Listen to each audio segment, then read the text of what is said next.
Boa noite para todo mundo que está chegando aqui para assistir mais um Fórum Entrevista. Hoje eu tenho a honra de entrevistar ela, que é uma pessoa muito especial, muito querida por todo mundo, que é atriz, é poetisa, é escritora, é cantora, é ativista, essa artista maravilhosa que eu tenho a honra de trazer hoje para o nosso Fórum Entrevista, Elisa Lucinda. Já está aí? Boa noite, querida. Que coisa boa te receber aqui. Poxa, muito obrigada. Também me sinto assim muito feliz de estar aqui para a gente bater essa bola. E a Sério. gente estava falando rapidamente, agora antes de entrar no ar, que você está aí com tantos projetos incríveis. Queria que você falasse um pouco como é que você está lidando com essa quarentena. A gente falou de poesia. Cara, tudo que eu escrevo agora aqui dentro, no sentido de inédito, assim, do pensamento poético que me habita, assim, vai para um lugar chamado quarentena de longa-metragem, sabe? Eu estou assim produzindo nesse lugar porque é extremamente é, simbólico a gente ter ido para dentro de casa nesse momento, sabe? Assim, ter sido posto em casa. E isso deu uma. A gente ficou diante da gente, né? A classe média, a elite brasileira, começou a ter que mexer no seu vaso sanitário, limpá-lo, e não tem jeito, senão fica intratável, entendeu? Encarar-se. Junto com isso, muitas desconstruções se fazem, se fizeram, e eu acho que está sendo uma tragédia, e como toda tragédia, deixará grandes ensinamentos, a custo de muita morte, mas deixará grandes ensinamentos. Eu acho que a gente tem que buscar sempre pensar o que a gente pode fazer, e os momentos de crise são muito importantes para a gente também ter grandes rupturas, no sentido de trazer, buscar novas realidades, buscar, inclusive, que é a nossa luta, um mundo melhor. Né? E aí, falando sobre isso, o nosso tema de hoje, que é sobre racismo, a gente viu, tem acompanhado aí nesses últimos tempos, nas últimas semanas, o levante que aconteceu nos Estados Unidos, as manifestações, não somente lá, em alguns outros países, mas principalmente nos Estados Unidos, por conta do assassinato do George Floyd. Então, eu acho que esse é um momento também muito importante, né, para a história, né, Elisa Lucinda, no mundo, e eu queria que você falasse um pouco como é que você está vendo essa questão dos Estados Unidos, mas fazendo uma comparação com o Brasil. O que você acha que no Brasil, quais são as semelhanças e as diferenças que a gente tem nesses movimentos que também estão surgindo e estão, né, em pleno vapor no Brasil? Quais são as diferenças? E você acha, né, queria que você me dissesse se você acha que no Brasil é mais difícil conseguir travar essa luta do que lá nos Estados Unidos? Eu acho que, apesar de ser uma realidade extremamente sórdida, eles estão adiantados, principalmente a branquitude. Eu tenho uma sobrinha, a Bárbara, Mariana, que mora em Los Angeles, estuda lá cinema, e ela diz que é comum, no lugar que ela trabalha, eu ouvir de uma pessoa branca falar: não sei quem fez isso, só podia ser branco. Entende? O próprio branco criticar-se. Como disse o nosso mestre ontem, Silvio de Almeida, estamos todos impactados com a grande entrevista que ele deu no Roda Viva, a aula que ele deu, e ele fala disso, que o próprio conceito de supremacia branca e de branco foi criada pelo branco, produzida pelo racismo, na verdade. Então é uma ilusão essa supremacia. E tem gente que acredita piamente. Então eu acho que o Brasil, junto com esse impacto que a pandemia trouxe, assim como a gente teve que ficar dentro do nosso hálito com a máscara, nós podemos sentir o cheiro do nosso hálito, né? Eu acho que muitas vezes sim, as pessoas se encontraram com cheiros não tão agradáveis. E esse é um, porque o racismo fede. Então eu acho que o brasileiro, que tanto se espelha nos Estados Unidos também, assim, nesse sentido conservador, levou um susto, também quando viu aquela barreira de brancos na frente para proteger os pretos, para dizer para a polícia, vem cá, e como é que é? E o meu corpo branco? Você atira nele impunemente? Então, assim, eu acredito que o Brasil,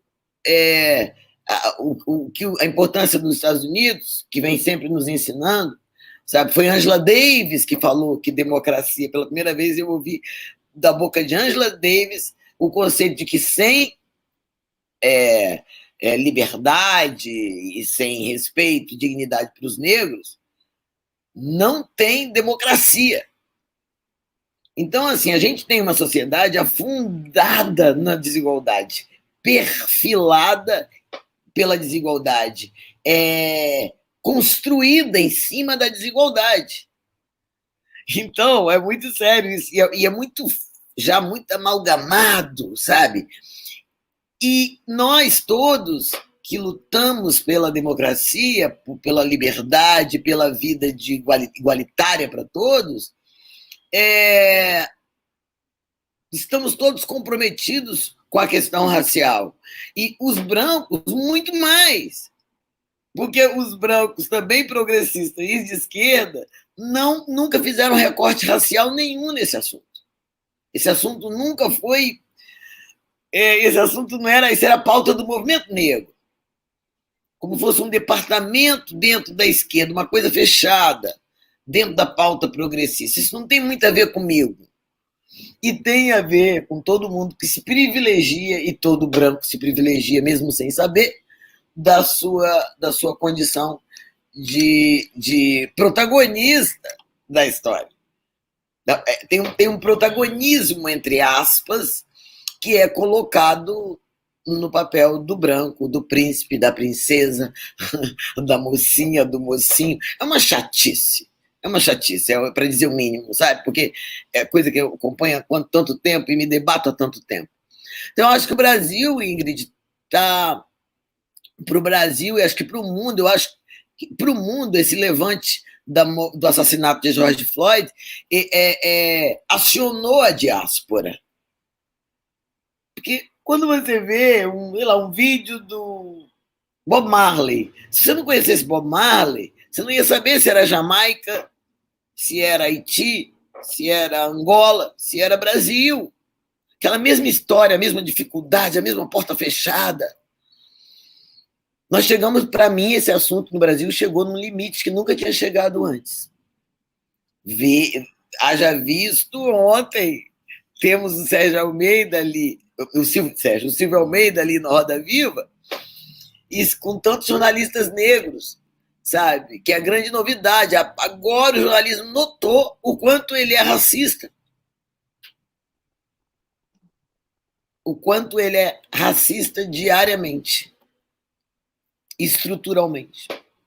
Então, com essas, né, com esses levantes, essas manifestações que estão acontecendo, né, mais recentes, muita gente, a gente escuta falar,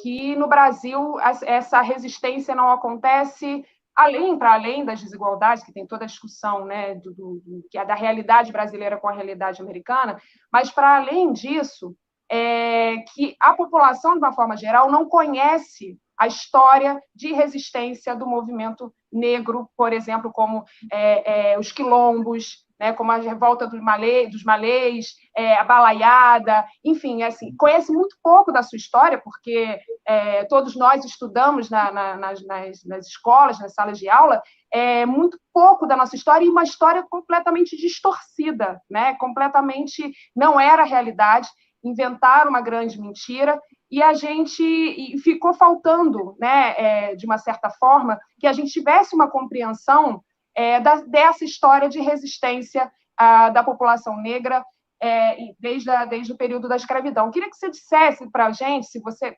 falasse um pouco sobre isso, se esse mito, né, que foi criado também, Gilberto Freire, da democracia racial, que também é uma grande mentira que nos contaram, se esse mito ele contribui ainda para dificultar a construção de uma identidade negra no Brasil, da resistência, da luta negra no Brasil.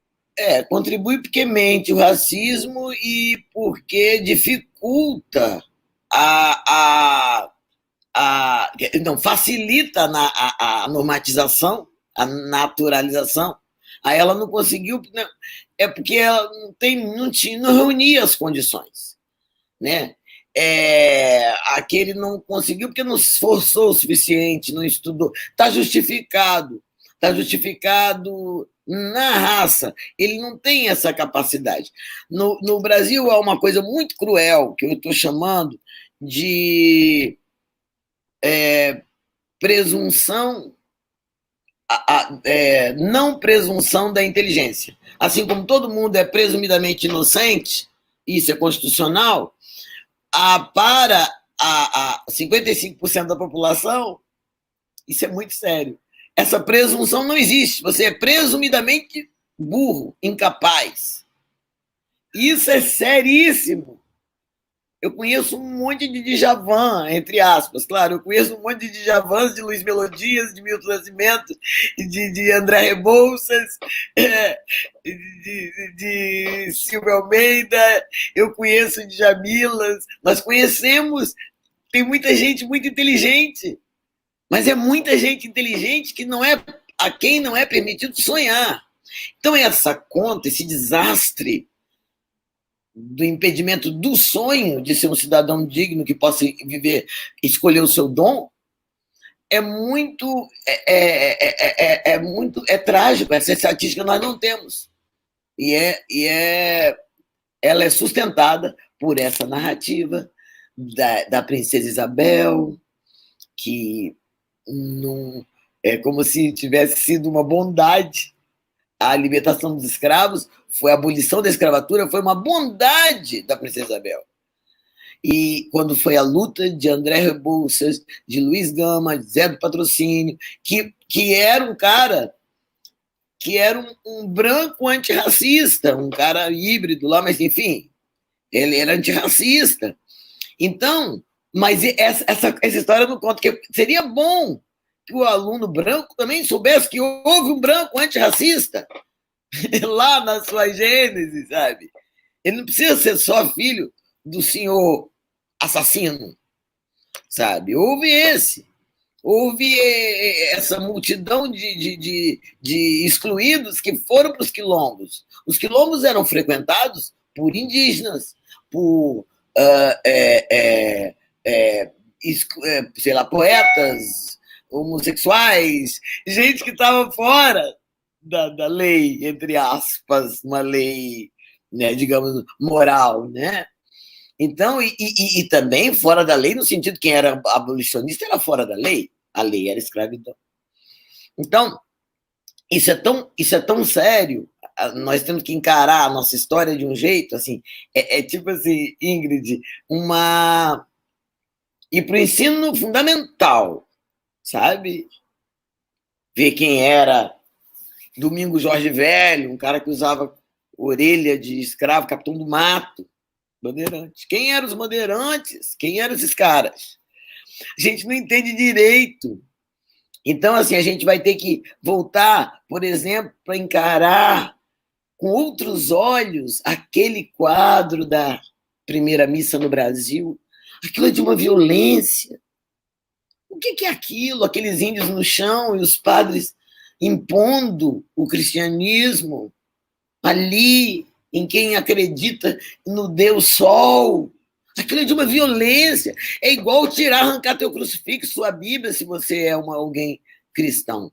É igual, é a mesma violência, o mesmo estupro. Então, a gente tem que...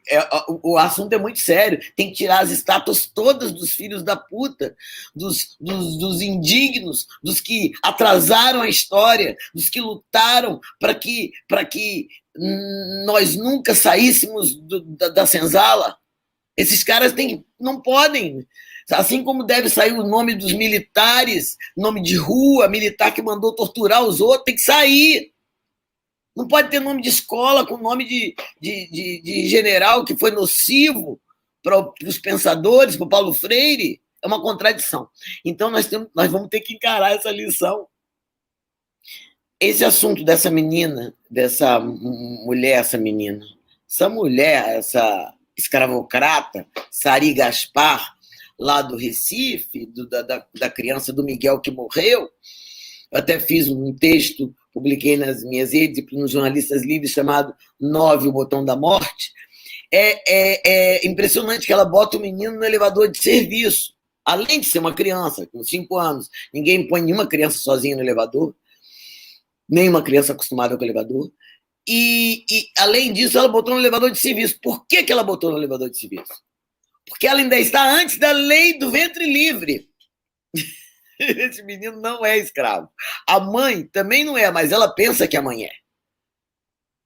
Então, ela vê a mãe como escrava. Por isso que a mãe trabalhou na quarentena, mesmo todo mundo em casa, protegido. Desculpe, eu falo muito nesse assunto, porque esse assunto ele é muito sem chão, sem fim. Sem chão, não, sem fim. Não, muito, pelo contrário, eu acho que você tem que falar muito, sim, sobre isso, porque é importantíssimo esse assunto. Inclusive, eu acho que no Brasil, qualquer pesquisa que você for pegar perguntando para as pessoas se existe racismo no Brasil, elas vão dizer que sim. Uhum. Mas se você perguntar a essas pessoas se elas são racistas, elas vão dizer que não. Então, se a maioria diz que existe racismo, mas a maioria diz que não é racista, essa conta não fecha, né?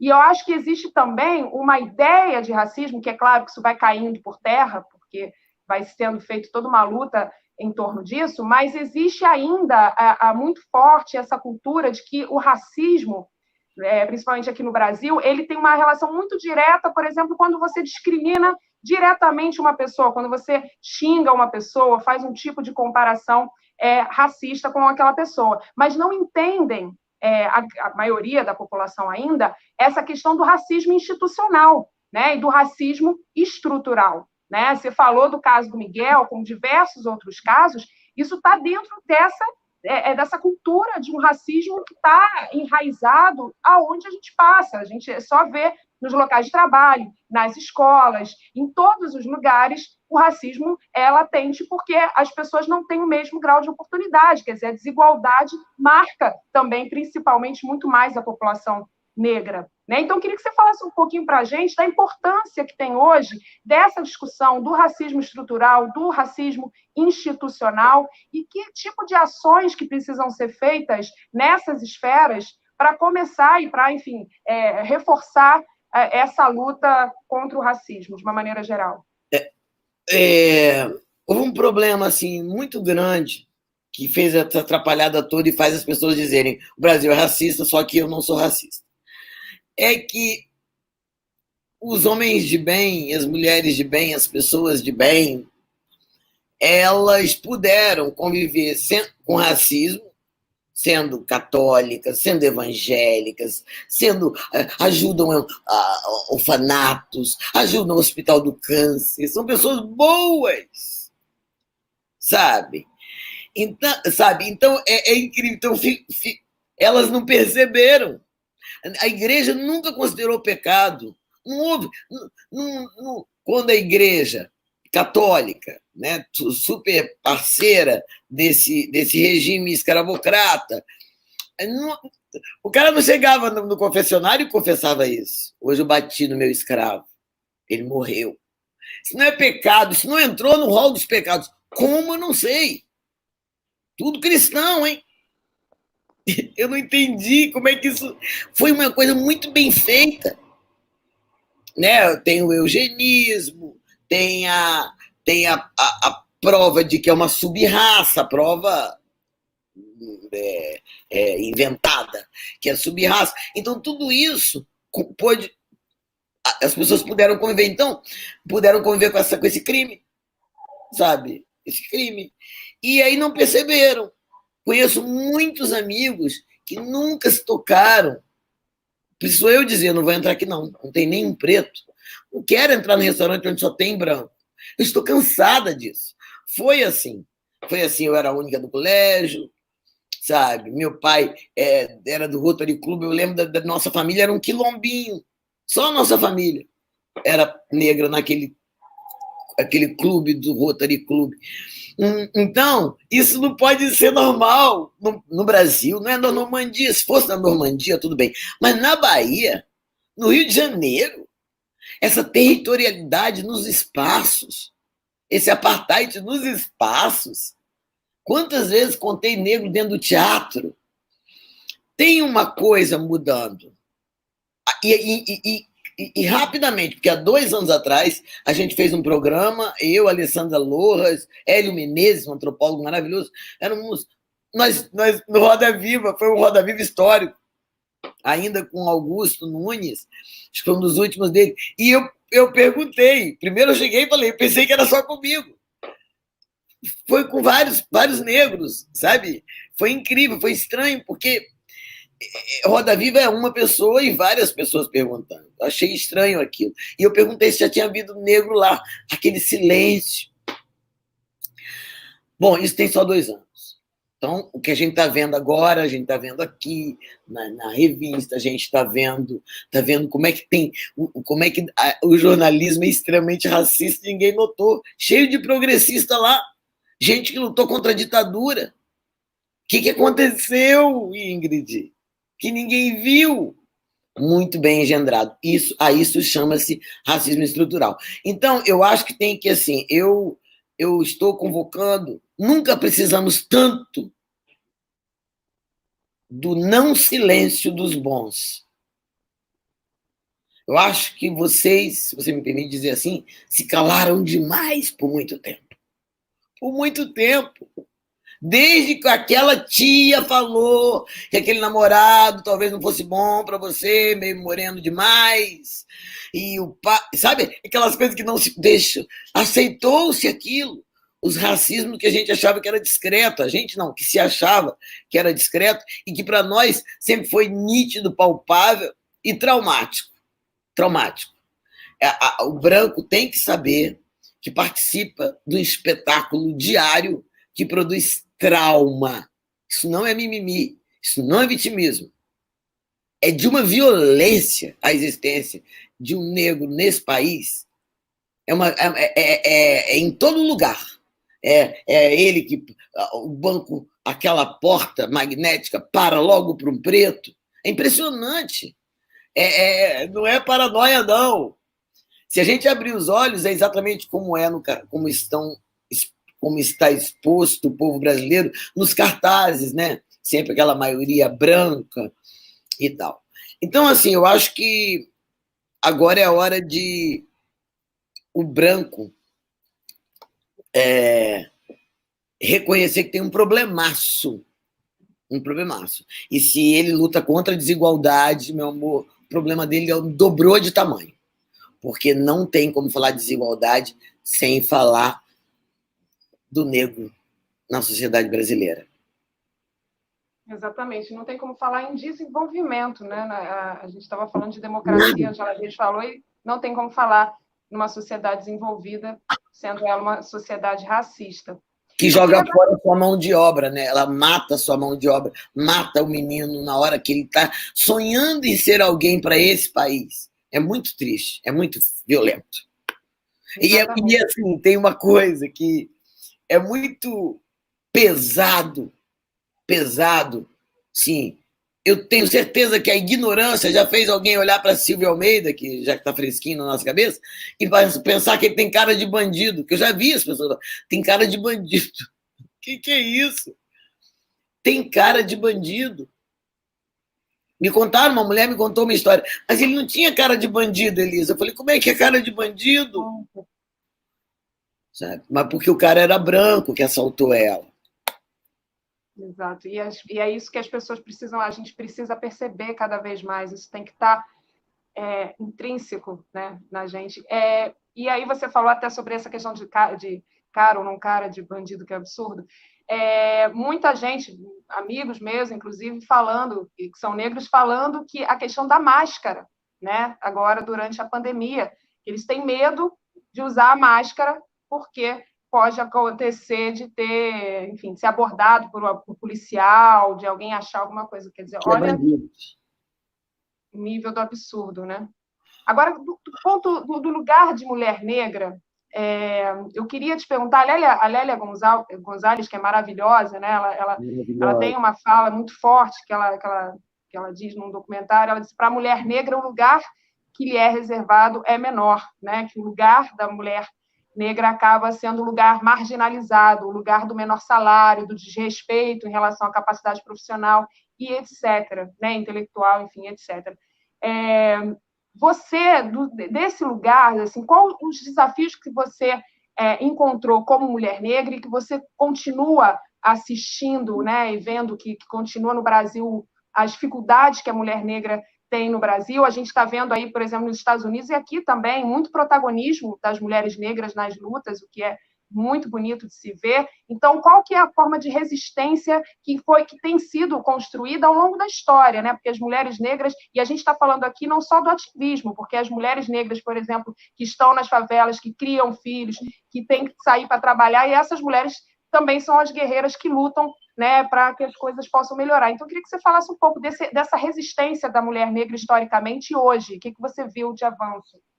Eu acho assim, o feminismo, meu feminismo, ele nasceu da minha ancestralidade, né? A minha avó, abandonada pelo marido, sabe, criou minha mãe, costurava os cadernos dela, entendeu? Então, assim, para poder fazer o caderno, e teve que trabalhar, ela era alfaiate, ela fazia roupa para homem. Então, você tem essa ancestralidade dessas mulheres que lutaram, né? Eu tenho, e além disso, o meu feminismo como mulher, assim, na universidade, e depois da universidade, nasceu muito com os movimentos negros. Quando eu cheguei no Rio, o movimento negro foi o encontro do que meu pai falava, que eu fui criado numa casa onde meu pai falou, ó, a partir de agora, daqui, vai ser a palavra, a intelectualidade vai entrar aqui nessa casa. Meu pai fez ele queria dar um equipamento assim para a gente circular e vencer nesse mundo dominado pelo branco e pelo saber. E ele sabia que o saber era um passaporte. Os excluídos estão geralmente alijados ou proibidos, castrados da possibilidade de receberem as cartas todas do jogo. E aí perde-se o jogo, não tenho as cartas. Então, eu tenho devo muitos esclarecimentos aos movimentos negros e assim, as coisas que eu aprendi no samba, aprendi no terreiro, sabe? Tudo isso formou o meu feminismo. Não tem como uma mulher ser negra sem essa racialização disso, sabe? Porque nós éramos corpos disponíveis, que assim, ouvia o cara transando com a escrava, sabia que ela era dele para tudo. Foi assim com as indígenas e foi assim com as negras. Uma disponibilidade. Então, quando você é adolescente, uma menina adolescente que vira mulherzinha, quando ela vai virando uma adolescentezinha, deixa de ser menina, de repente você percebe, como você é pretinha, que todo mundo te olha diferente. Para mim foi assim, para muitas amigas foi assim, e é assim. Você falou, alguma coisa aconteceu aqui. Você começa a provar, assim como o menino preto tem que provar que não é bandido, a menina negra tem que provar que ela não está... Peraí, eu escolho o que eu quero, não é assim não. Parece que ela é comprável. Quantas vezes eu já ouvi, para que você não precisava ser inteligente, que é uma coisa que se faz com mulher em geral, né? Mas tinha uma coisa mais acirrada em relação a isso. Mas eu quero dizer para você uma coisa, não posso deixar de dizer, que a mulher leva no corpo, né, no corpo que fala, muito da sua história, da sua cultura. Eu acho que nós, mulheres, os homens também todos levamos, mas eu estou dizendo as mulheres negras, que gostam também como os homens, mas as mulheres negras gostam dos adornos,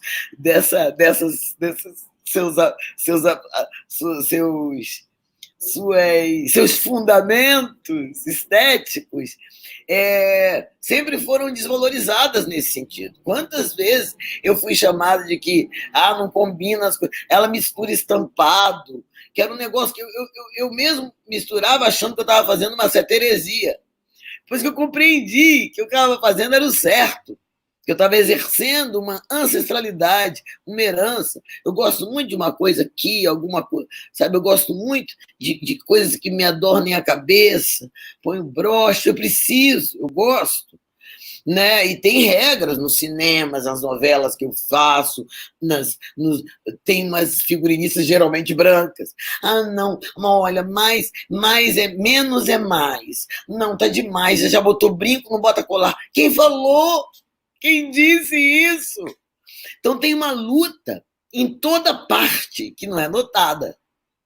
Que não é notada. E a questão da sensualidade, da sexualidade, né? A gente tem uma formação cultural, por exemplo, do candomblé, que não tem nada a ver com Virgem Maria. Não precisa ser virgem para ser divindade. Iemanjá não é virgem, ninguém é virgem. Nem é. Não tem nada a ver com essa ideia. Não é uma antítese, sabe? A pureza espiritual, o sexo. Não. Essa não é uma questão. Então, a nossa sensualidade também sempre foi reprovada. Hoje é aniversário de Elza Soares. Elza Soares foi mártir, vitoriosa, mas foi uma grande mártir, viva, graças a Deus, desse moralismo. Lembro como ela era. Assim, minha mãe falava que ela era execrada pelas mulheres casadas, tá? Uma ameaça. Então, acho que estou falando tudo isso porque eu quero dizer que tem muita coisa debaixo desse feminismo. E eu ficava assim, com medo, vão achar que eu sou prostituta. Nada contra as prostitutas, mas é chato achar que só porque é negra e é gostosona é prostituta. Ou não, mesmo que não seja gostosona, esse negócio de gostosona também é tão subjetivo. Né? Mas eu quero dizer que esse estereótipo atrapalhou a gente de ser expansivo, de fazer nossa festa, de sambar, de rebolar gostoso, porque quer rebolar gostoso, não é porque, sabe, tá te dando mole necessariamente. Então, tudo isso construiu o meu feminino, constrói o nosso feminino. Eu sei que na minha voz falam muitas mulheres, muitas mulheres. Eu não estou falando sozinha, eu estou aqui sozinha, mas eu não estou mais sozinha.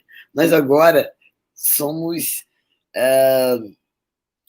imagina quantas escritoras negras agora a gente pode falar, sabe? E os brancos estão correndo atrás, inclusive as mulheres brancas estão correndo atrás desse déficit intelectual que há na ordem do saber, eu diria até mundial. Falta muita informação da nossa filosofia na construção desse novo pacto civilizatório que as mulheres estão na frente, inclusive, puxando a mudança. Você falou uma coisa muito importante. Esse feminismo, existem diferenças e precisam ser faladas, né, dentro do feminismo entre as mulheres brancas e negras, porque naturalmente você tem um privilégio, né, pelo fato de serem brancas e de nós sermos brancas. Então, eu acho que isso tem que ser discutido, porque essa luta do feminismo tem que incorporar de fato, né, porque a gente às vezes vê muitas divisões. E eu acho que o momento pede que a gente consiga unificar essas pautas, porque a pauta das mulheres negras tem que ser a pauta também de nós, mulheres brancas, apoiando essa luta, né? Que é, como você falou, a hipersexualização dos corpos, por exemplo, que é diferente da luta das mulheres brancas, mas a questão também dos menores salários, porque as mulheres negras ganham ainda menos que as mulheres brancas, que também ganham menos que os homens. Então, está tudo aí, né? Está tudo aí. Então, a gente precisa realmente discutir entre nós, mulheres feministas, e embarcar mais nessa luta mais unificada. Você falou da Elza também, um beijo enorme, Elza maravilhosa, né? 90 anos hoje. A graça, 90 anos muito bem vividos. Vou ler um pouquinho aqui do chat, muita gente falando aqui, Elisa, maravilhosa, a Sônia dizendo que leu uma poesia tua na escola Olga Mitá, e nunca mais esqueceu.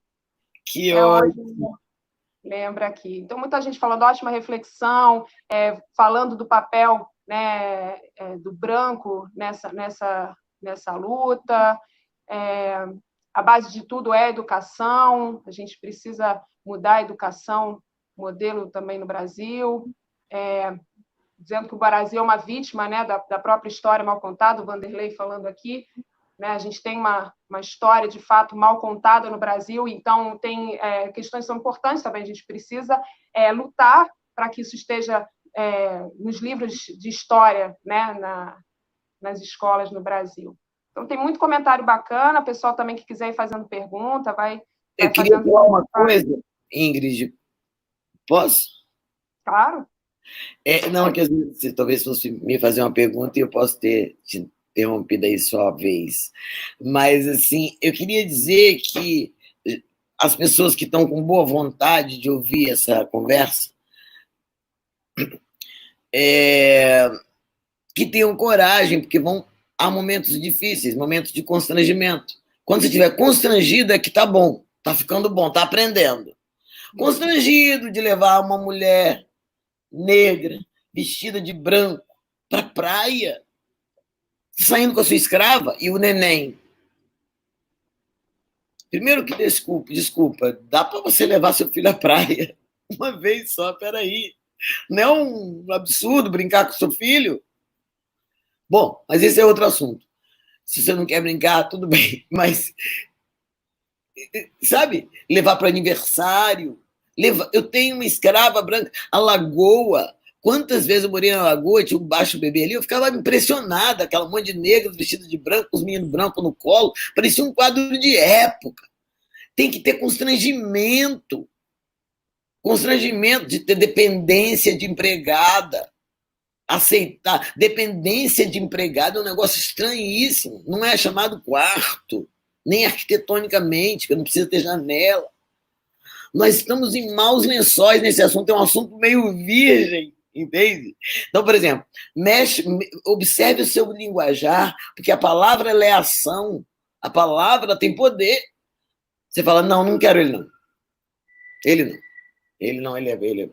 Por quê? Porque eu não quero, é porque o cara é negro. Quem ouviu a ordem sabe e obedece.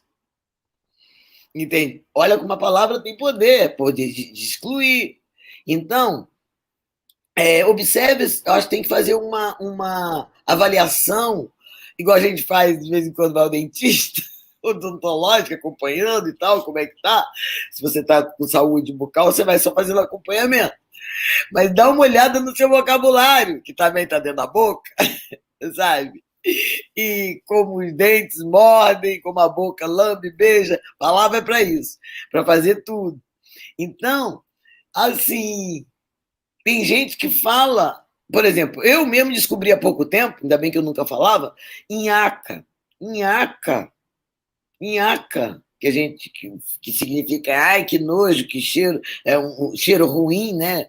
Um nhaca, uma sujeira, né, de corporal humana em geral, é uma ilha moçambicana. Deus sabe como é que isso se amalgamou dessa maneira.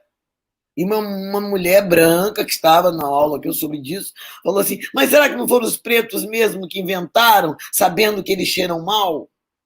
Então, é muito sério, é grotesco o negócio. Outra coisa também que a gente fala, tem coisas menos eruditas ou menos especiarias, como essa curiosidade aqui que a gente não fala sem saber. Mas, por exemplo, barraco, eu não falo mais isso. Fiz um barraco, eu não falo, porque eu acho que isso ajuda a fortalecer esse conceito de que preto é barraqueiro, é mal educado, é tudo que não presta. E livra a cara do barraco da elite, né? O barraco da elite, pelo amor de Deus, que muitas vezes é sem afeto, muitas vezes só tem o dinheiro ali segurando aquelas pessoas, e então eles não economizam na baixaria. Todos nós conhecemos a baixaria de dentro dos palácios. Mas, no entanto, não se racializa isso. E ninguém... Então, branco fazer barraco, quando você fala o branco está se comportando como preto, tá? Entende? Não fale, fazer barraco, tira isso, porque assim desrespeita a grande gente maravilhosa, incrível, que mora em barracos que eu conheço, que mora em lugares vulneráveis, no entanto, sua dignidade está ali estampada em todos os cômodos da casa, em todos os lugarzinhos daquela casa, né? Então, assim, acho que a gente tem que fazer uma limpeza, né? Uma limpeza linguística, porque também a nossa linguagem é ancorada num racismo estrutural da pior qualidade. É verdade. Outro dia eu descobri que a palavra fazer nas coxas, né? Fazer nas coxas, na verdade, eu acho que tinha uma conotação mais no sentido sexual, e na verdade era porque os escravos faziam as telhas, Tijolos nas telhas, os tijolos nas telhas, né? telhas É, nas coxas. Enfim, e tantas outras palavras, criado mudo, denegrir, tudo isso não, criado muito. é inacreditável, né? E a gente precisa, de fato, policiar, se policiar cada vez mais. Está aí para quem quiser saber, para quem quiser se informar, Eu queria está aí a trocar informação. Né? essa palavra, se você me permite, Ingrid. Não é Claro. policiar, é uma reeducação. Muito bem, Até, é verdade. até se entender Policial também é uma palavra ruim. que também é É uma uma palavra ruim. Isso, exato. A gente, A gente tem que ficar atenta. sim, sim, é preciso ficar atento. Por exemplo, tem um humor que não dá mais. Quanto que a gente riu do preto, o Brasil, a crioula difícil, quanto que a gente riu da pobreza, sabe? Eu me incluo, porque é antes dessa consciência, você entende?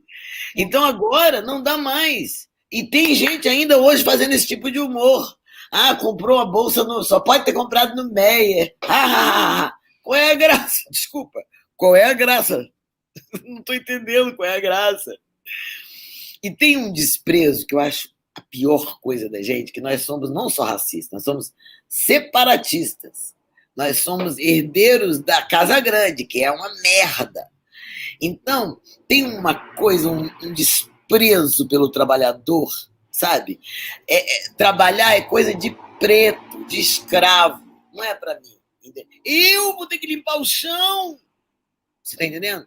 E isso é tão sério que mesmo o branco pobre acha isso. Quando eu tenho um trabalho na Casa Poema, junto com a Organização Internacional do Trabalho, que se chama Versos de Liberdade. E a gente dá aula para meninos que estão cumprindo medidas, que estão dentro da socioeducação, adolescentes. E aí, às vezes, 90% é negra, 90%. Às vezes tem um branco. Esse branco, você olha para ele está meio assustado, ele tem a nítida impressão de que houve um grande engano. Ele mesmo acha que está errado, ele está ali. Olha o tamanho do negócio, do monstro que a gente está mexendo. E nós não vimos, né? Muita gente que diz que não é racista não viu, não se comove com a morte de João Pedro, porque se João Pedro fosse um menino que morasse aqui na Gávea, na Zona Sul, na Gávea, lá na Gávea, ele de 14 anos, filha de um banqueiro, essa polícia estava perdida, sabe? Se não, enfim, não sei o que aconteceria, e todo mundo, aí haveria a Zona Sul toda ia de branco para a Orla, pedindo não a violência. Mas um corpo preto que todo dia tomba, nós não nos incomodamos, nós não nos comovemos. E enquanto isso, eu estou falando nós por solidariedade, hein? Eu me comovo sim. Me dói profundamente que a gente trate com tanta violência a nós mesmos, porque nós somos um povo só, né? Exato, você falou, eu lembrei da música da Elza Soares, que fala que a carne mais Mas, barata do mercado é a carne negra. Isso toca muito, dói bastante.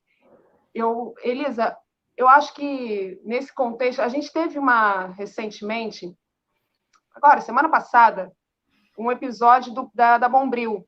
Você deve ter acompanhado lá, da Crespinha, né?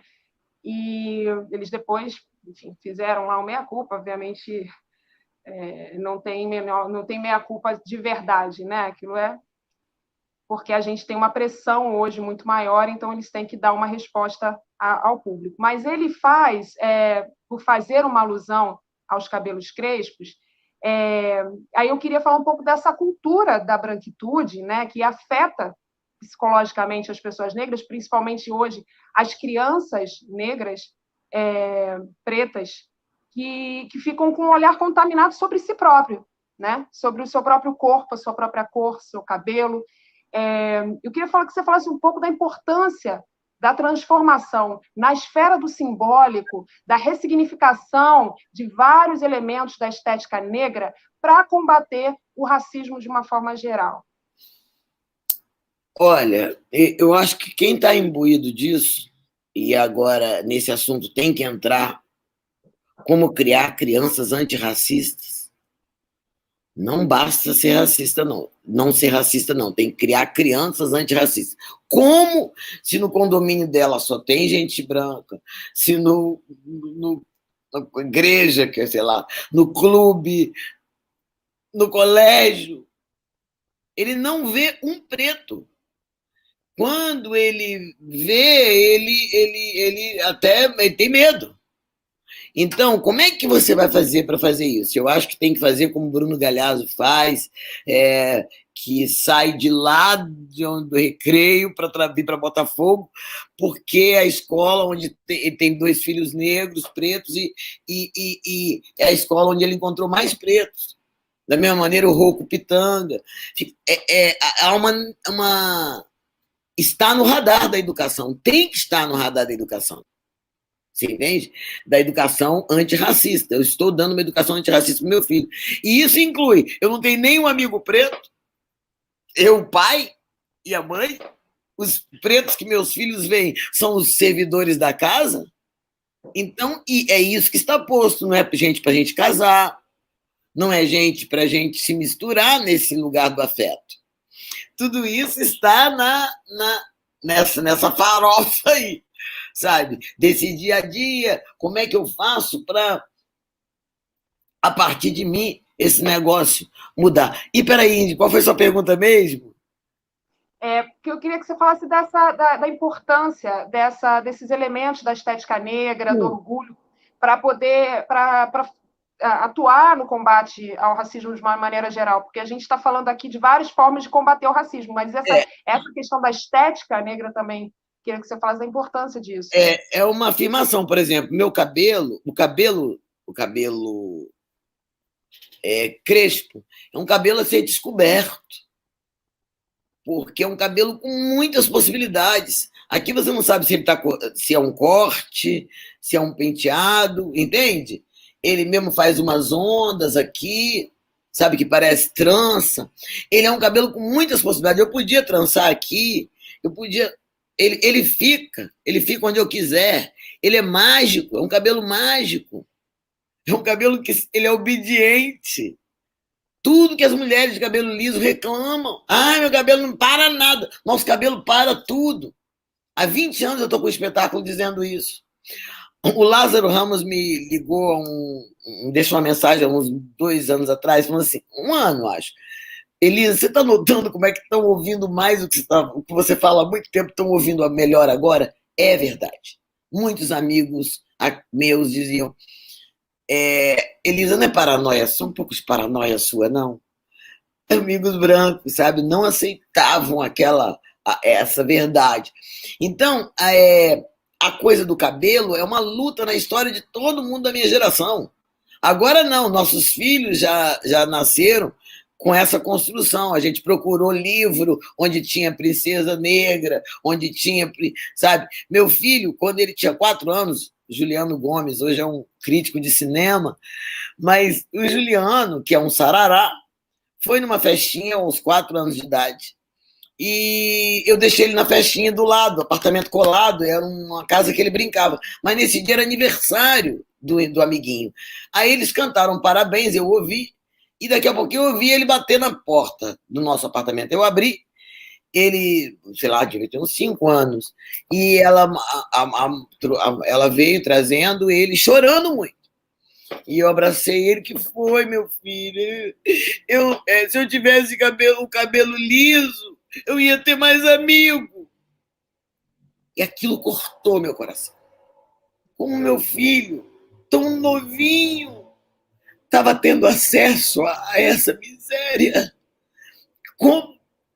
Aquilo foi uma das coisas mais violentas que eu sofri, porque eu disse, como esse menino, que nem sabe ler, leu essa radiografia do nosso câncer sociológico. Que se o Brasil não se cuidar, para mim já é uma metástase diante de tantos organismos que o racismo mata. Então, essa cena jamais vai sair do meu coração, porque foi muito forte ver um menino tão novinho, sem poder explicar. Eu falava, o que aconteceu? Ele não sabia dizer. Como eu também, muitas vezes, em muitos lugares, não sabia entender, eu sabia só que tinha alguma coisa esquisita em relação a mim, só não sabia o que era. Mas aí você começa a se entender que o negócio é você. É como se dissesse assim, o que você está fazendo aqui? Aqui não é seu lugar. Está vendo que aqui só tem brancos? Assim, a construção da nossa identidade, que é apoiada em coisas muito firmes, e é por isso que eu faço aqui todo o meu agradecimento aos terreiros que acolheram tantas pessoas e acolhem, porque o terreiro é a coisa mais democrática que eu conheço. Você pode chegar lá, a mãe de santo, boa mãe de santo, não, ou o pai de santo, não vai te perguntar se você é católica, batista, ela não quer saber, ela só vai te acolher, porque você precisa dela. Por isso que tanta gente é católico e macumbeiro, é evangélico e macumbeiro, é budista e macumbeiro. Ela não exige conversão, ela só te acolhe com tudo que você tiver. Então, e ali você acha os seus fundamentos. Muita gente acionou ali, através dos conhecimentos, né, das nossas divindades, de Oxum e Yansan, que são símbolos. Essa simbologia foi muito importante para construir e fortalecer uma história de um povo cujos documentos foram rasgados, cujos nomes foram roubados. Então, é muito importante essa construção, essa identificação da beleza. Por muito tempo a gente era chamado de exótico e não de bonito, exatamente, né? Para mim, foi o grande papel do movimento negro. O primeiro grande movimento dos movimentos negros foi nos reconstruir como seres belos, com nossa própria estética tão especial. É incrível, por exemplo, nossos dentes sempre foram tão elogiados, sorriso negro. Raramente se vê até hoje anúncio de pasta de dente com negros. Não casa, a história não casa, só o racismo explica. Só o racismo explica. Então, acho que quem tem aí o compromisso com essa história, além de. Procure saber, porque além de se proporcionar um novo entendimento do mundo pelos parâmetros da filosofia e da estética, das estéticas africanas, você também vai fazer um complemento na sua subjetividade. Eu acho a nossa subjetividade muito pobre, só apoiada no pensamento branco. É preciso ampliar, porque vê-se, por exemplo, que o mundo que vive sob os desígnios do pensamento de supremacia branca só sabe guerrear. Só sabe guerrear e destruir o outro. E acha que é dono da terra. Quem pensa no candomblé, por exemplo, como cultura, como é o meu caso, não acha que é dono da terra. Eu pertenço à terra. A floresta me tem. Até porque é importante dizer que o planeta continua mesmo que se a gente não estiver aqui. Né? A gente Sim. não tem essa importância toda, nós seres humanos, como achamos que temos. Né? Teu relato é muito bonito e eu só posso te dizer que eu não sou capaz de sentir essa dor, porque a gente não vive essa dor, mas é muito importante que não somente a gente seja solidário, porque a gente não está sendo bonzinho, né? Existe uma dívida histórica dos brancos com os negros nesse país, então é uma responsabilidade de cada um de nós, não é somente um ato, e nem deve ser tratado como um ato de bondade ou o que quer que seja, é um ato de responsabilidade, porque cada um de nós brancos temos com toda a população preta nesse país, né? Eu queria falar uma coisa que eu não sei, eu sempre pensei isso, sempre falei no particular, mas eu acho que pode ser saudável falar isso publicamente, que é o seguinte: o negócio é tão feio que eu não tenho certeza. Vou falar o nome aqui de uma pessoa que é uma jornalista que eu gosto, que é correspondente do Globo News em Pauta, que é a Sandra Coutinho. Para mim, ela é negra. Ela parece muito minha prima. Ela parece muito minha prima. Por muito tempo, esse assunto eu pensava, não posso falar disso. Mas por que eu não posso falar disso? É isso que a gente vai ter que mexer. Qual é o problema? Não há nenhum. Sabe, se alguém confundir alguém com uma pessoa branca, não há. Não, dizer assim, seu pai é italiano, né? Não. Ninguém fica zangado. Por que não pode ser o contrário? Qual é o problema? É aquele velho conceito. Não, a minha avó é italiana, agora já meu pai, o pai de pai, eu tenho um pezinho na cozinha. Então, é vergonhoso, é constrangedor você ter ascendência africana, sendo que é o continente mais lindo, do qual nós sabemos pouquíssimo, e responsável por tantas informações da civilização. Egito, preto, foi berço da civilização. Então, assim, o Congo era a referência diplomática em 1500 para o mundo. Então, quando você descende de um negro, você não descende de um escravo, você descende dele antes de um rei, talvez, antes dele ser escravizado. Então, assim, esse é um assunto, acho que só o Brasil que acha que ela é para mim, pode ser que eu esteja enganado, mas para mim ela tem preto ali. Ela é sarará. Ela poderia ser uma tia do meu filho. Parece minhas primas. E, no entanto, eu sinto que esse parece um segredo. Se eu estiver enganada, é só uma impressão. Mas se não for o caso dela, é o caso de muita gente que eu conheço. Então, porque fica assim, olha, até eu poderia ser uma pessoa dessa, se eu alisasse o cabelo. Como eu já ouvi na televisão há muitos anos atrás, eu fui fazer alguma coisa, não sei o que era, aí alguém falou assim, a maquiadora falou assim, nossa, se você alisar o cabelo bem alisado, ninguém nem vai desconfiar que você tem um pezinho na cozinha. Então, assim, essa é uma coisa que é um segredo, é um grande segredo entre nós. É capaz de quem está me ouvindo falar assim, nossa, eles não precisavam ter falado isso. Eu duvido que os americanos achem a Sandra Coutinho branca, sabe?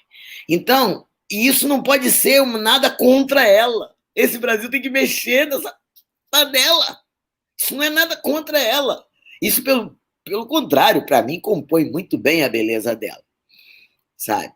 Então, eu acho assim, eu quis falar isso porque eu acho que esse é um assunto tão efervescente. Eu tenho sido, às vezes, eu acho que é até desagradável, mas desagradável é o tempo inteiro a sociedade, a branquitude com a gente. É extremamente desagradável, grosseira, mal educada, mesquinha, sabe? Oferece pouca comida nas festas, sabe? Gente rica fazendo festa com fandango. Desculpa eu falar, pronto, falei, entendeu? Então, estou falando um monte de coisa, mas é isso. Então a gente, mesmo que pareça desagradável, é preciso um choque, porque esse negócio ficou acontecendo na frente da gente, na cara da gente o tempo inteiro. Eu fui numa festa o ano passado, logo depois daquela história da revista Vogue e tal, da história das negras servindo a branca naquele aniversário de cunho imperial, né, de tema imperial. Então, eu já estava muito chateado com esse negócio, só no Brasil, eu pensando, né? Tem motel chamado Senzala, restaurante chamado Senzala, sabe? Não tem um restaurante chamado Auschwitz, Se fizer um restaurante desse, leva até um processo. Então, eu já estava com isso. Aí eu fui numa festa, estava essas amigas brancas e tal. Brancas, mas eram legais. É bom fazer isso também. Ingrid, você é branca, mas você é uma pessoa maravilhosa. A gente até esquece até que você é branca. Mas aí, eu já ouvi muito isso. Aí, estamos lá, não sei o quê, e aí comentou-se essa história, que era o fervo do momento. E eu virei e falei assim, vamos fazer uma foto o contrário? Eu aqui sentado, que a minha amiga me deu uma cadeira imperial para eu sentar, por acaso. Aí eu falei assim, gente, era uma festinha, né? Falei, vamos fazer uma foto, vocês duas louras me servindo? Aí falaram, ai, vamos, Elisa, vai ser ótimo. Elas falaram. Aí tinha duas tigelas na mesa, uma com frutas, outra com pães, e eu falei, dei uma para cada um, vamos fazer agora? Elas não quiseram, não. Agora? Não, mas. Ai, pensei que você fosse produzir isso no momento, não sei o quê, e tal. Entendeu? Então, você fica. Eu lembro que assim, eu falei, ué, por que vocês não querem nem brincar disso? Nem brincar. Isso prova que os brancos sabem que não é uma posição confortável. Exato. Não querem perder esse lugar, né? Esse lugar, nem de brincadeira. Nem de brincadeira. Acho que por isso que é tão importante esses signos, né? Construídos de você falou de subjetividade, né? Para a população negra, principalmente na formação das crianças, né? Para elas começarem a se ver, por exemplo, nas bonecas, enfim, todo tipo de referência que elas possam ter para se amarem, se sentirem bonitas, porque por muito tempo a gente teve, né, dominando o marketing, enfim, as propagandas, mulheres. Eu fiquei, por exemplo, muito viciada em trança. Agora que estou sem trançar, porque quem trança é a Luena, afinal, maravilhosa, inclusive uma artista, mas eu descobri porque que eu viciei em trança.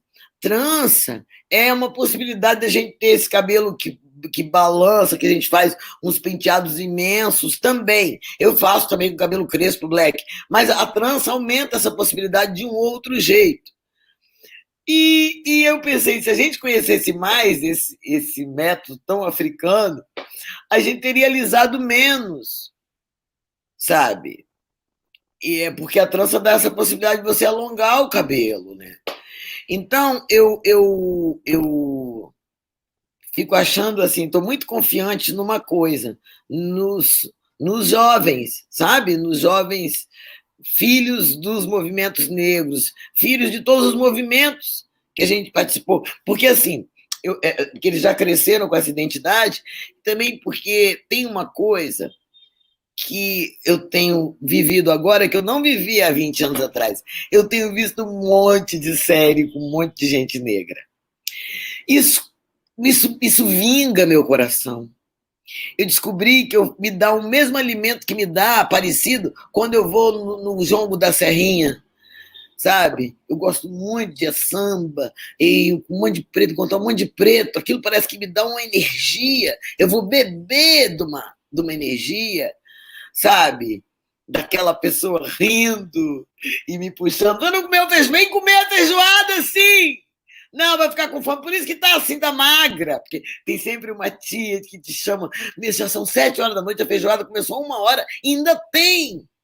Ainda tem feijoada para você que chegou agora. Essa é uma diferença na nossa cultura e que eu gostaria que avançasse. Essa cultura da generosidade, da oferta, da comida arada, avançasse para a branquitude, e não o contrário. Que é o seguinte, não vou falar isso, a gente vai na casa dos brancos, estou fazendo agora, sabe, vamos falar aqui da mandar real, tudo muito impressões de alcaparras, então, tal, que a gente, nossa comida mais francesa, tudo é muito pouquinho. Mas aí, não, tudo bem, então eles pensam assim, mas chega na casa dos pretos, comem! Mas comem! Aí você fala, olha, Era fome, gente. Era fome. É verdade. Eu estou achando ótimo a gente poder falar isso tudo, porque isso tudo está aqui, ó, minha querida. Estava aqui. E como não haverá paz sem esse assunto em todos os assuntos, um dia falaram, Elisa, mas se você chamarem você para falar sobre papel Chamex, você vai falar, sei lá, papel de ofício, você vai falar do racismo. Não sou eu que falo do racismo, é o racismo que está em toda parte. Então, onde ele tiver, a gente combate. Eu acho que, assim, não haverá paz. Todo mundo quer paz, né? Bota a camisa branca, quero paz, paz para a sociedade. Com esse formato, matematicamente não vai dar em paz. Mais da metade da população é alijada, em sua maioria, das riquezas da sociedade. Todas as riquezas. Porque ir ao cinema é uma riqueza. Poder meu filho brincar numa praça é uma riqueza. Entende? É uma riqueza ter direito à vida digital, à vida virtual. Tem criancinha se matando na favela porque não tem o celular para acompanhar a aula. Teve uma menina de 10 anos que tentou se matar. Então, assim, isso suscita fúria, sabe? É injusto demais. Então, você tem 15 anos e fala, eu estou em dúvida, não sei se eu continuo estudando no colégio tal ou se eu faço um intercâmbio. É uma diferença gritante do garoto que não tem possibilidade de continuar para terminar o ensino médio. Aí, por isso, nós não podemos falar de meritocracia, porque meritocracia é quando todo mundo sai da mesma raia, né? Falando de meritocracia assim, é como você quisesse que ganhasse a corrida, o que não se alimentou ganhasse a corrida do que se alimentou a vida inteira, sabe? Muito bem. Então, é assim o nosso jogo. Esse jogo não vai dar em paz. Não, nenhuma igreja vai dar conta dessa felicidade, da vitória do bem, com essa desigualdade matematicamente armada para o negro se danar. Exato. Para não sair do lugar, né, onde a branquitude colocou, porque é isso, meritocracia é só uma invenção para manter o status quo. Para manter tudo como está. Para manter tudo como está, exatamente. Olha, o chat está maravilhoso aqui, eu estou acompanhando o pessoal. Melhores chats que a gente já teve aqui nesse programa. O pessoal sempre é muito bacana, enfim, mas hoje o pessoal está aqui, a gente falando do jeito que você está falando, estão super felizes de escutar dessa forma, que a Solange falando, que bom escutar dessa forma, descarada, solta e livre, muito bem. A Aline, te amo, Elisa. A Eufrásia, exatamente, uma sociedade desigual, não é possível falar de democracia. A Nina, aqui, Elisa, ontem teve Dona Aurinda do Prato na live da Tereza Cristina, você ia amar. Ai, que a Nina também falou ontem, Silvia Almeida, e agora, e hoje, Elisa Lucinda, que maravilha. Enfim, muita gente falando que tua fala é essencial, a Andressa aqui, que aprende muito com você, e orgulho de ser capixaba, ela é capixaba também. Minha capixaba, tem muito capixaba, muita gente falando aqui que é da tua terra. Minha conterrânea, Conceição, minha conterrânea mais amada. Orgulho de ser capixaba. Eu acho que a geração mais jovem que é mais fã ainda minha do que as pessoas da minha geração. Porque eu acho que meu público tem se rejuvenescido, eu estou impressionada. O meu público está ficando cada vez mais novo, eu estou adorando. É a minha aposentadoria, eu falo. Porque, assim, isso é importante, que eu quero falar é para o meu tempo mesmo. Muito obrigada, muitos beijos para minha terra amada, adoro o Espírito Santo. Renato Casagrande, grande governador, está fazendo um trabalho bonito lá. Por falar em governo, o Robson fez até uma pergunta aqui, eu fui resgatar. Queria que você comentasse sobre os negros que estão trabalhando para negar o racismo nesse governo fascista e racista do Bolsonaro. Uma loucura, né? Ser o presidente da Fundação Palmares dizer que não existe racismo no Brasil e coisas piores. Esse cara tem que cair como tudo que está ali, né? Mas eu digo assim, o racismo chegou aqui aos dias de hoje, através de quem? Se tem 132 anos que acabou a escravidão. Quem foi que trouxe? Brancos e alguns negros. Capitão de Mato continua a existir, uma vez continua a existir a pobreza extrema, né? A pobreza extrema, né? Você teve escravo que teve vontade de voltar para a senzala, quem não conseguiu ir para um quilombo. Entende? Porque e agora? Não tenho trabalho, não tem nada que me assegure, não ganharam terra, não ganharam nada. Tchau, meu bem. Então, o Capitão de Mato é um bandido, né, daquela. Arranjou um jeito, se bandiou para onde ele pudesse sobreviver. E ele continuou existindo, né? E Sérgio, para mim, é feito desse tipo de arranjo biológico do mundo que dá, né, e cultural, que dá nessa perversão, porque é como alguém que exerce um suicídio, né? Porque quando ele faz isso, ele está atentando contra ele. Até um branco, quando um branco despreza um negro e a arte negra, ele está atentando contra si também. Porque, afinal de contas, todos nós viemos do homem negro, foi o primeiro homem. Chora civilização, mas é a verdade. Engole essa. Tem-se dificuldade de aceitar, mas o primeiro homem é negão. A primeira mulher, entendeu? Então, assim, é disso que a gente vem. Então, é reconhecer-se. Então, quando o cara faz isso, ele nos prejudica e prejudica a si. Né? Tem muitos. Esse personagem deixa a gente espantado, né? Mas eles existem, foram cooptados. Figura triste aquele que anda atrás do presidente. Eu fico com pena, sabe? O presidente chama de meu escravo, né? Porque é uma espécie de. Eu considero uma patologia, né? Tem até um nome, né? Você tem um amor pelo seu opressor, né? Uma síndrome, eu esqueci o nome. Você ama, né, quem te oprime, né, quem te distrata, né? Aquele homem, quando eu soube que ele era parlamentar, o Hélio, eu fiquei chocado, porque parecia sempre um guarda-costas do presidente. Então, eu acho assim, a gente está nesse momento encarando, inclusive, esse personagem que existe, em minoria, mas existe, que é esse Capitão do Mato de hoje. Né? Então, eu acho que o que eu penso é que a gente tem que. Nossas vozes agora não são só uma, né? Você vê que hoje nós estamos aqui em vários lugares. Nesse momento tem a Flávia Oliveira no programa, tem a Djamila do outro, nós estamos aí, e não estamos mais tão sós. Porque o que aconteceu com o que o Lula fez que foi imperdoável por parte da elite brasileira? Foi a ascensão de negros, indígenas e de pobres nas universidades boas do país. Presunção da inteligência. Eles são inteligentes, os negros são inteligentes, pessoas inteligentes, cidadãos brasileiros merecem a oportunidade de estudar numa ótima universidade.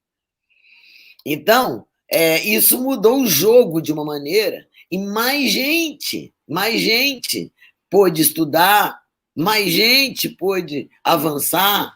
Eu fui uma das poucas negras da minha turma na faculdade de jornalismo. Então, e isso mudou a forma do mundo. Mudou a vida nas favelas, a solidariedade nas favelas, os crimes policiais filmados, sabe, redes de proteção mesmo, que estão se formando nos movimentos sociais atuais. E tem um Brasil novo acontecendo. Contra uma direita que também se acirra no mundo, existe um pensamento preto que nunca foi ouvido e que avança e não vai parar. A gente só não está na rua agora, eu acho, por causa da pandemia. porque o movimento negro atual, os movimentos negros atuais são outros e não tem tolerância mais. Acabou. Agora acabou, entendeu? Agora o assunto é esse, papo reto. Eu posso dizer para a pessoa que está me entrevistando que ela tem que identificar nela as suas ações racistas e ela não se ofende, isso não é um escândalo, sabe? Eu não estou falando mimimi. Isso para mim me dá fôlego, me dá força. Não sei quantas pessoas estão escutando a gente agora, mas o certo é que não saíram da sala, sabe? Que ficaram para ouvir, mesmo os que talvez se sintam incomodados, mas sintam também, sentem também que não dá mais para seguir como nós estávamos indo.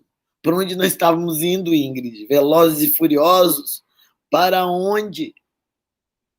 Para onde? Há 3 anos atrás, eu namorava na Sacopan, ali na Lagoa, que eu estou falando do Rio de Janeiro, e aí eu fui no Jardim Botânico numa academia, que eu ia sazonalmente, como até hoje eu vou sazonalmente, hoje não, que não está dando, mas, enfim, academia, que tem aquela estética, aquela música, tudo, né? É tudo também muito branco. E aí, cheguei, o ar-condicionado, tudo que eu não gosto. Mas aí eu entrei e encontrei uma pessoa que era uma mulher, que eu sabia que era a mulher de um embaixador. E ela era de uma turma que eu fazia localizada. E aí ela falou: tá sumida! Menina, que bom te encontrar. Você ainda vai no Espírito Santo? Eu falei: vou. Você tem parente lá? Eu falei: tenho. Ai, você vai me salvar. Eu falei: o que foi? Você não traz uma menina de lá para mim, não? Aí eu disse: eu saquei imediatamente, embora pudesse parecer uma ficção, a olhos mais ingênuos. E aí eu disse assim: uma menina de qual idade você quer? Eu acho que uns 12 anos, para mim tá bom, 12, 13 estourando, eu prefiro 12 para fazer 13. Falei: que legal, que bacana, te parabenizo, pouca gente adota com essa idade. Ela falou assim: não, mas não vou adotar nada. É o seguinte, minha filha arrumou um filho, o casamento deu chabu, e aí eu viajo muito acompanhando o pai dela, ela voltou lá para casa e já viu, né? Então, eu precisava de uma menina, que a menina fica lá, eu dou comida, dou quarto para ela dormir, casa e tudo, comida, e ela cuida da criança. Eu falei assim: mas é para trabalhar? Dá uma força lá, porque minha filha também não aguenta, né? O tranco, porque criança já sabe como é que é. Né? Eu disse assim: eu acho que não pode, não. Porque a Organização Internacional do Trabalho certamente vai considerar tráfico de pessoa, trabalho infantil. Eu não posso estar com meu nome envolvido num negócio desse. Eu disse para ela. Mas aí você tem que falar sério, é muito bom. Sou eu e ela ali, ela. Sabe o que ela falou para mim? Menina, o que a gente vai fazer? Corre para um lado, tem negócio da PEC das domésticas, que agora não pode acordar cedo, e tudo, ela só parecendo madame. Vai pegar uma menina nova para criar, não pode, porque vai ser considerado tráfico. Onde é que a gente vai parar, Elisa? Eu falei: na igualdade, minha querida, na igualdade. Isso aconteceu aqui, não é lá no interior, do interior, do interior daquele Brasil que a gente não conhece de cá. É no Jardim Botânico, na Zona Nobre, é chamado Zona Nobre da cidade, que é outra aberração de uma cidade do século XXI. Aqui é Zona Nobre, né? Lá é a zona que não é nobre. Né? A polícia faz uma coisa lá e não faz aqui na Zona Nobre. Então, assim, é estarrecedor, né? E acontece comigo, para virar crônica, para virar artigo, para virar entrevista, e para que as pessoas saibam que não é ficção. E é muito importante que você dê voz a isso. Né? É desesperador. Eu acho que a gente, inclusive, a gente fala muito que no governo Lula tinha um ganha-ganha, né? Porque o empresariado, o banqueiro, todo mundo saiu ganhando, e os pobres também. Né? Você teve mais distribuição de renda, mas ninguém saiu perdendo. Então, por que a elite tem tanta raiva do Lula, né? Por que é uma ação tão desesperadora no sentido de não permitir que o Lula fosse candidato novamente? Mas tem muito a ver com essa questão desse lugar do poder que essa branquitude não quer perder, né? E essa elite, principalmente, não quer perder. Quando a gente ouvia, por exemplo, uma professora da PUC dizer que o aeroporto estava virando rodoviária. Sim! As pessoas estavam... Essa mesma elite não critica o Bolsonaro. Com toda a escrotidão, com sua fileira de palavrões. Eu não ligo para palavrão, não, mas essa elite diz que liga. Entende? E aí, nojento, grosseiro, mal educado, violento, tudo que não presta, ofensivo com as mulheres. E o Lula era o sem dedo. Eu tenho uma prima que falou, o 9 dedos, e aí logo depois postou um versículo da Bíblia. Eu falei, que isso? Então, assim, e o Lula virou uma espécie de fetiche. Você vai conversar com um bolsonarista e você fala assim, olha, isso está errado, hein? Flávio Bolsonaro está envolvido com a história da rachadinha. Lula foi preso. Desculpa, deixa Lula quem só sabe falar do Lula. Eu, inclusive, teve uma que eu falei para ela assim, olha, que eu me comunico com ela. Eu continuei falando com ela, que eu estudo, sabe? Essa mente. Então, ela falou assim, eu falei, olha, a mulher de Lula está querendo saber por que na nossa comunicação de 150 mensagens, 110 você toca no nome do marido dela. Eu mandei essa, sabe? E aí, para ver o tamanho da loucura, ela falou assim, isso é um absurdo, isso é invasão de privacidade, como é que ela sabe? Eu achei ótimo, eu falei, você acreditou, sua boba? Mas eu só quis dizer, eu falei, você precisa saber que isso é um fetiche. Eu que votei no Lula, não falo tanto do Lula como você fala do Lula. Virou um símbolo. Mas não se perdoou, nordestino, sabe? Não fez faculdade. E o Bolsonaro foi expulso do Exército. É incrível, tem uma suspensão desse assunto. Tem uma coisa desse caráter, né? Tem uma coisa importante que a gente não faz, e que eu acho que tem que fazer, que é racializar as coisas que a branquitude faz. Sabe? Só podia ser coisa de branco. Não é vingança, não. É preciso que a gente... Quando você... É uma espécie de didatismo. É pedagogia. Você vira o jogo para você... para melhor ver.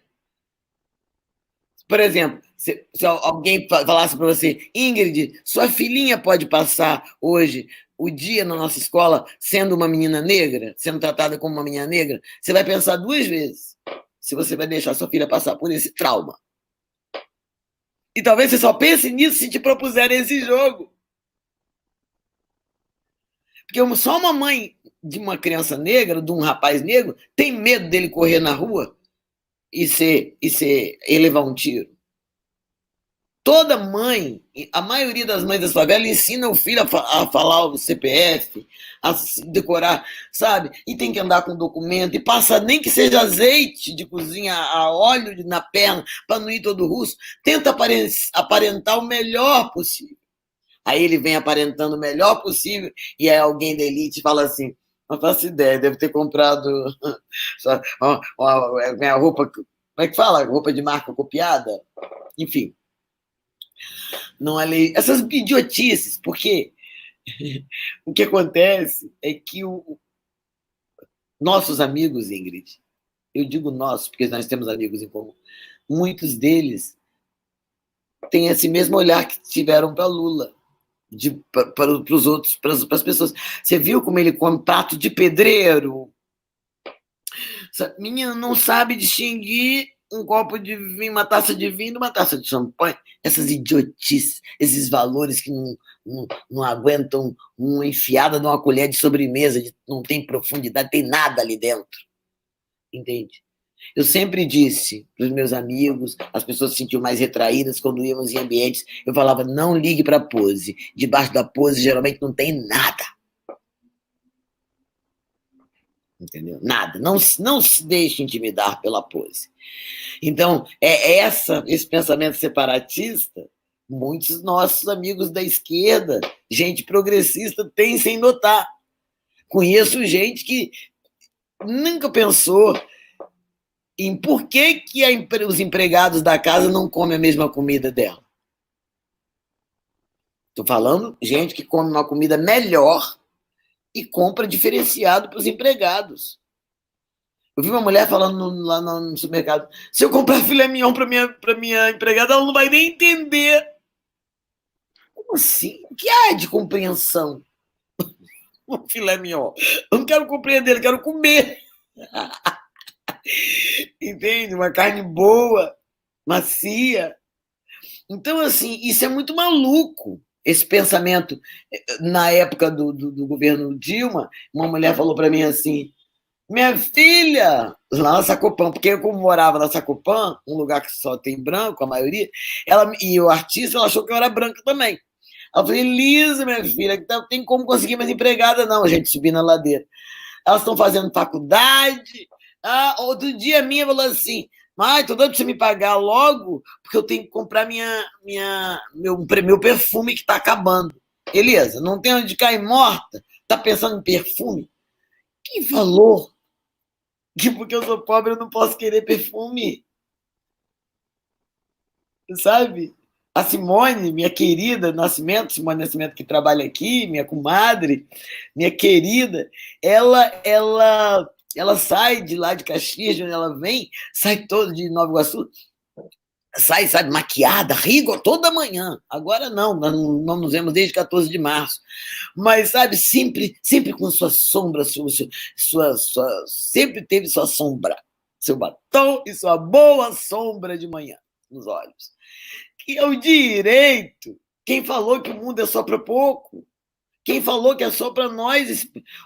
Esse bolo bem bom é nosso. Esse que não presta dos outros. Quem disse que isso ia dar certo? Qual Deus autorizou isso? E como é que ninguém nunca ligou o nome à pessoa? Se alguém falar de Jesus e, ao mesmo tempo, de arma, desconfie. Desconfie. Exato. Como que as pessoas, nas igrejas evangélicas, falando de Jesus e ensinamento de Jesus e, ao mesmo tempo, fazendo a mãozinha da arminha, né, com a mão, quer dizer, é surreal. Elisa, a gente caminhando para o fim aqui, uma conversa tão gostosa que a gente não vai sentindo o tempo passar, né, e vai levando. E eu adoraria ficar aqui muito mais tempo com você, porque você, de fato, é uma aula, né? Eu não estou fazendo aqui uma entrevista, eu estou assistindo uma aula com você, né? E nesse momento que a gente está vivendo, acho que tem muita coisa simbólica, por exemplo, agora, a HBO tirou o filme E o Vento Levou do seu cardápio, né, de filmes, que é uma coisa extremamente simbólica, porque O Vento Levou é uma das maiores bilheterias do cinema no mundo, né? E, como todo mundo sabe, quem assistiu o filme sabe que é um filme extremamente racista. O protagonista é todo branco em cima da dor negra, simples assim, né? Exatamente. Então, o que eu queria te perguntar, e você falou que você está vendo séries com artistas, atrizes e atores negros, a Netflix agora criou, né, uma pauta, enfim, eles estão fazendo vários seriados nessa linha da questão das vidas negras importam. Então, você, como artista, eu queria te perguntar essa questão da cultura, assim, da importância primeiramente, da importância da cultura no combate ao racismo, e o que você acha que ainda precisa melhorar, porque ainda a gente vê muito poucos artistas negros, eu conheço diretoras negras maravilhosas que falam, por exemplo, das situações de filmes com protagonismo da Marielle, tudo mais, que não foi dirigido por uma mulher negra. Então, eu queria que você falasse um pouco qual é o desafio, né? E a importância também da gente aqui se conscientizar disso. O papo é o seguinte, quem não produzir mais oportunidades, e eu falo dos brancos, nós não vamos chegar a lugar nenhum sem os brancos, não. É porque os brancos produzem o racismo, é um paredão na nossa frente. Muitos. Cada uma de vocês que não produzem ou reproduzem o racismo é um problema para eles e uma força para o movimento de vidas negras importam. É uma baixa nos escravocratas. É disso que se trata. Novos escravocratas e novos abolicionistas. Então, assim, o jogo é pesado e eu fico achando assim, é preciso que as produções olhem para os milhares de fotógrafos, figurinistas, maquiadores negros. Preciso entrar nessa estética, pensar, entrar nesse curral fechado, onde os brancos sempre ganharam, sempre estiveram nesse espaço. E é incrível, por exemplo, quando quando eu comecei, para você ser figurinista, uma negra ser uma figurinista, talvez tivesse que ter muitas qualidades de formação. Mas a maioria das figurinistas que eu conheci na minha época de cinema, quando eu comecei, eram geralmente alguém que estudou moda, ou artes plásticas, a mulher de alguém, e foi ser figurinista. Entendeu? E era uma facilidade, porque tem uma facilidade entre os brancos, e como a gente, como eu disse, não racializa, não, a gente. Você não, dificilmente você queima um branco fazendo esse traço, entendeu? Você não fala assim, sei lá, você não fala que a pessoa roubou dinheiro do serviço público, dinheiro dos leitos, dos respiradores. Mas que branco escroto, psicopata, ninguém fala. Então, a gente tem que avançar nesse lugar e as produções que não incluírem o negro no seu radar estarão sendo racistas e apontadas como tais, entendeu? Então, eu tenho falado para meus amigos jovens, amigos assim que estão escrevendo série, tem que mudar esse pensamento, porque continuou por muito tempo, quando começaram as séries, a mesma estética, um ou outro preto, aquele monte de branco, ninguém aguenta mais isso, ninguém aguenta mais essa história. Eu ia falar uma coisa, assim, tenho muitos amigos brancos que eu conheço, muitos, que nunca contracenaram com um ator negro, nunca fizeram uma peça, sabe? Eu me lembro quantas vezes alguém me perguntou, Elisa, quem que eu chamo? Eu falava de um ator negro, por quê? Porque ele é bom ator. Não, mas eu não tinha pensado nesse perfil, sabe? Então, é uma reeducação, quem tiver me ouvindo, diretores, produtores de elenco, Liz, são novos tempos, é outra coisa, sai desse lugar, porque esse lugar já era um lugar racista, na profissão produzindo racismo. Isso é um atentado contra tudo que você diz nas festas, nos seus discursos progressistas, ou nas suas reuniões budistas. Isso aí queima o teu filme geral, acaba. Queima o filme, não, vou usar outra expressão. Estou deixando o fogo só para fogo nos racistas, sabe? Mas, assim, isso é a contradição, acaba com o bom mocismo, né? E eu queria falar uma coisa, assim, eu sei de vários atores que morreram. Aqui vai a minha homenagem a Ruth Souza, Léa Garcia. Ruth foi uma grande atriz, assim, foi como um passarinho, mas, assim, Léa Garcia está aí, forte, acabei de fazer um filme com ela, um filme do Joelzito Araújo, mas, assim, muita gente guerreiro,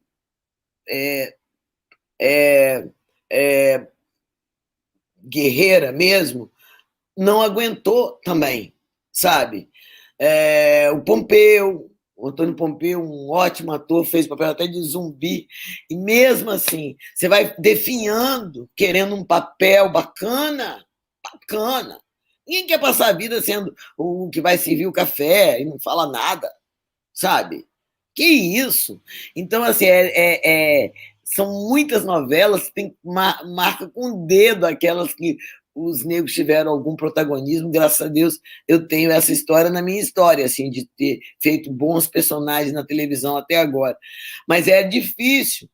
Então, assim, eu tenho agido, sabe, Ingrid, em todos os lugares. Não tenho poupado esforços para abrir os olhos dos meus amigos, produtores. Alguém me chama para uma coisa.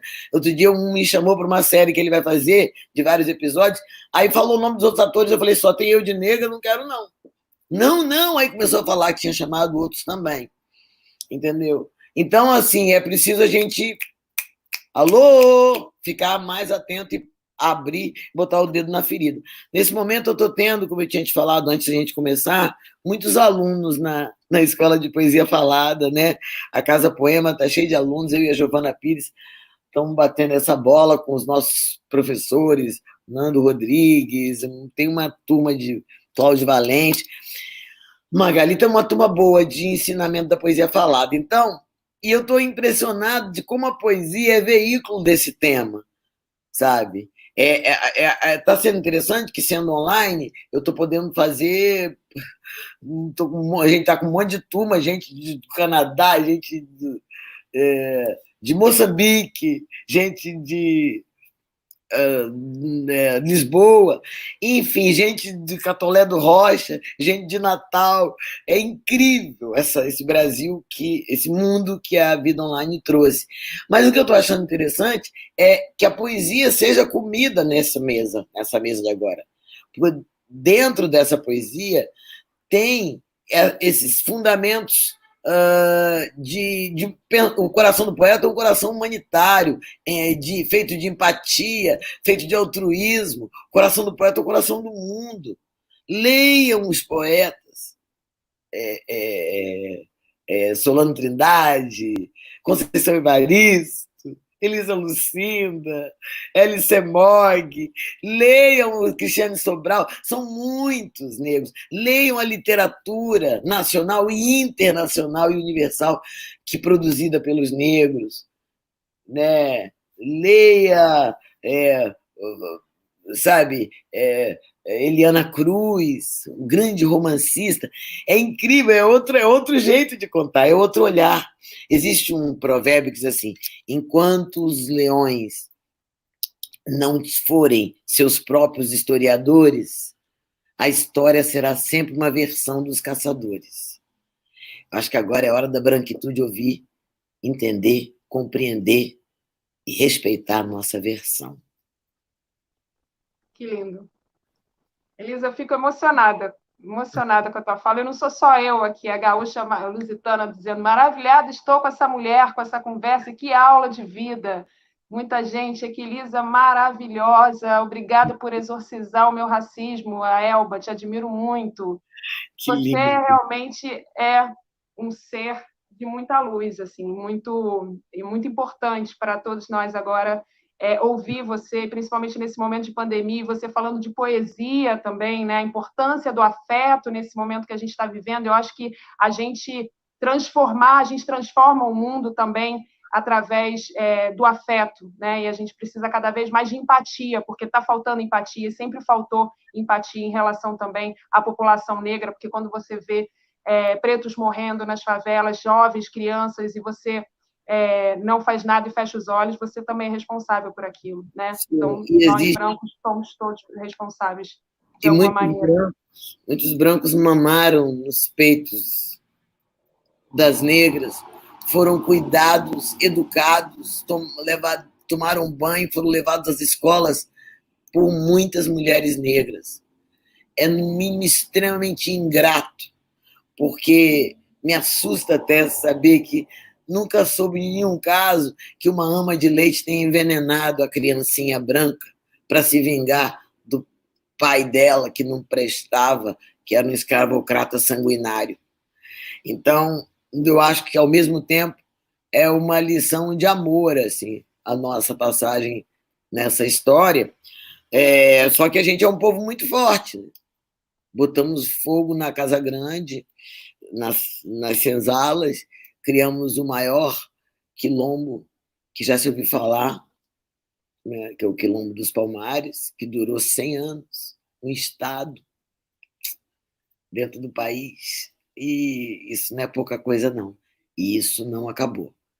É como diz o meu querido Mia Couto, que parece até preto, de tão bom poeta que ele é, moçambicano, e ele diz: eu descendo dos que hão de vir. Eu também. Maravilhoso. Bom, então, com essa fala lindíssima, a gente vai terminando esse Fórum Entrevista de hoje. Infelizmente, podia passar aqui a noite te ouvindo, e todo mundo do chat acho que concordaria comigo também. Pessoal, siga a Elisa para acompanhar também a agenda da Elisa, está fazendo Vai muito lá no bacana. YouTube, no Instagram. Eu acho legal você falar isso e quero que se sigam seus fãs, sabe? Nós estamos arranjando um jeito de viver virtualmente, que a gente foi o primeiro povo a parar, né? Fica em casa, porque está tudo aumentando, nós estamos no pico da epidemia. Fica em casa, segura a onda se você puder.